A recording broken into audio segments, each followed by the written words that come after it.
మొన్న కోటంరెడ్డి శ్రీధర్ రెడ్డి గారు press meet పెట్టి మా బంధువులు టీడీపీలో ఉన్నారు, కొందరు వాళ్ళు జనసేనకి నెల్లూరు రూరల్లో చేశాడన్నారు. నేను ఒకటే అడుగుతాను, కోటంరెడ్డి శ్రీధర్ రెడ్డి గారు, మీకు తెలీదా? మేము స్థానికులం, ఇక్కడ నెల్లూరు రూరల్ స్థానికులం. మీలాగా మేము ఎక్కడో సంఘం నుంచి రాలేదు. మాకు బంధువులు అందరూ నెల్లూరు రూరల్లో ఉన్నారు. మీకు తెలీదా? మాకు బంధువులు వైఎస్ఆర్సీపీలో ఉన్నారు, టీడీపీలో ఉన్నారు, సిపిఎంలో ఉన్నారు, జనసేనలో ఉన్నారు. ఇది మన ప్రజాస్వామ్యంలో వాళ్ళకి నచ్చిన పార్టీలో వాళ్ళు ఉండొచ్చు, వాళ్ళకి నచ్చిన వ్యక్తులకు వాళ్ళు క్యాంపెయినింగ్ చేసుకోవచ్చు. దానికి ఎవరు కాదన్నారు. మీరు విలువల గురించి మాట్లాడే అర్హత మీకు లేదు. మీరు 2014లో మీరు ఎలక్షన్లోకి వెళ్ళినప్పుడు ఎమ్మెల్యే ఓటు మీకేమని చెప్పి, ఎంపీ ఓటు మీకు కావాల్సిన వాళ్ళకి ఏమని చెప్పింది వాస్తవం కాదా? అదేవిధంగా అజీజ్ గారు కార్పొరేటర్గా మన వైఎస్ఆర్సీపీలో గెలిస్తే వాళ్ళని తీసుకొని వెళ్ళి టీడీపీలో నారాయణ గారితో మంతనాలు జరిపించి జాయిన్ చేయించింది వాస్తవం కాదా? అదే 2019లో ఆదాల ప్రభాకర్ రెడ్డి గారు మీ వైఎస్ఆర్సీపీ పార్టీలో జాయిన్ అయితే ఆయనకు వ్యతిరేకంగా మీరు చేసింది నిజం కాదా? అదేవిధంగా అనిల్ కుమార్ యాదవ్ గారు ఈసారి సిటీలో ఓడిపోయాలని చెప్పి మీరు ప్రయత్నం చేసింది వాస్తవం కాదు. ఇది ప్రతి ఒక్కరికి తెలిసిందే. మా దగ్గర కూడా ఇంటెలిజెన్స్ రిపోర్ట్స్ ఉన్నాయి. మీరు ఏ విధంగా చేస్తున్నారని, అంటే మీకు ఎవరెవరు అడ్డుంటారో వాళ్ళందరినీ ఓడించాలని చెప్పి ఈ ఎలక్షన్లో కూడా మీరు విపరీతంగా ప్రయత్నం చేశారని మా అందరి దగ్గర ఇంటెలిజెన్స్ రిపోర్ట్స్ ఉన్నాయి. అదేవిధంగా మీ మీద 1 కాదు 3 క్రిమినల్ కేసెస్ ఉన్నాయి. అంటే నెల్లూరు రూరల్లో నాకు తెలిసి జైలుకి వెళ్ళి బెయిల్ మీద వచ్చి ఎలక్షనీరింగ్ చేసింది మీరే, అంటే ఓటు వేయండి అని చెప్పి అడిగింది మీరే అని అందరికీ కూడా తెలిసిందే. అదేవిధంగా మీరు క్రికెట్ బెట్టింగ్ కేసుల్లో కూడా ఇరుక్కొనున్నారు. మీరు సెటిల్మెంట్స్ చేస్తారని అందరూ అనుకుంటారు. అందరికీ కూడా తెలిసిన వాస్తవాలే.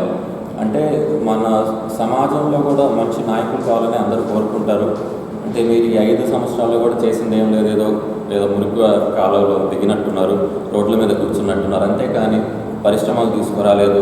ఒక సాఫ్ట్వేర్ కంపెనీ వెళ్ళి ఇంగ్లీష్లో మాట్లాడి మన యువకులకు ఉపాధి అవకాశాలు తీసుకుని వచ్చేటట్టు కూడా మీరు ఏం చేయలేదు.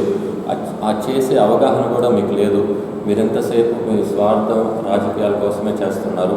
అదీకాక నాకు బాధ కలిగింది ఏంటంటే, మేము ఇప్పటివరకు అంటే నా గురించి ఎవరైనా మాట్లాడాలన్నా మంచిగా మాట్లాడతారు. ఎందుకంటే చదువుకున్నవాడిని, మంచి వ్యక్తిని, మంచి కుటుంబంలో వచ్చే మా తల్లిదండ్రులు 2 డిస్ట్రిక్ట్ జడ్జెస్, ఎంతోమందికి 100,000 మంది ఉపాధి అవకాశాలు కల్పించేవాడిని. అంటే నా గురించి మంచి తప్ప చెడు ఏమి ఉండదు కాబట్టి నా గురించి మాట్లాడలేక మా బంధువుల గురించి మాట్లాడటం చాలా బాధాకరం. అదీకాక మీరు ఒకటి గమనించాల్సింది ఏంటంటే, మీరు బెయిల్ మీదే తిరుగుతున్నారు. ఇప్పుడు బెయిల్ మీద తిరిగే వ్యక్తులకి చాలా కండిషన్స్ ఉంటాయి. వాళ్ళు ప్రెస్ మీట్లు పెట్టి విట్నెస్లను బెదిరియకూడదు, బయట అలజడులు క్రియేట్ చేయకూడదు, అదేవిధంగా ఎవరి మనోభావాలు దెబ్బతీయకూడదు, ఇలా ప్రతిరోజు పోలీస్ స్టేషన్కి వెళ్ళి సంతకం పెట్టాలి. ఇలాంటి అన్నీ మీరు ఏది లెక్క చేయకుండా ఇష్టం వచ్చినట్టు బిహేవ్ చేస్తున్నారు. దీనికి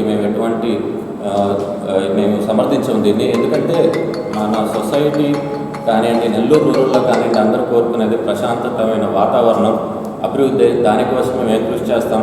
అంటే మా లాంటి వాళ్ళు, చదువుకున్న వాళ్ళు కూడా రాజకీయాల్లోకి రావటం ఏంటంటే, మంచి వాళ్ళు కనుక రాజకీయాల్లోకి రాకపోతే కనుక స్వార్థపరులు రాజకీయాల్లోకి వచ్చి మన సమాజాన్ని నాశనం చేస్తారనే భయంతోనే మేము రావాల్సి వచ్చింది.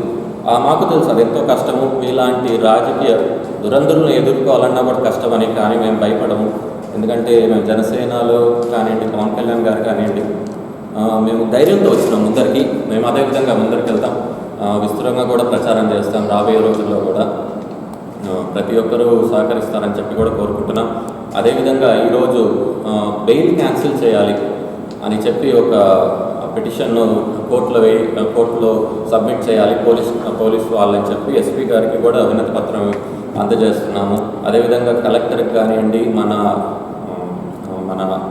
ఎలక్షన్ రిటర్నింగ్ ఆఫీసర్కి కూడా కాపీ పంపించాము తప్పకుండా. ఎందుకంటే సమాజంలో అలజడులు క్రియేట్ చేసే వాళ్ళనందరినీ కూడా తప్పకుండా మనం బాయ్కాట్ చేయాలి.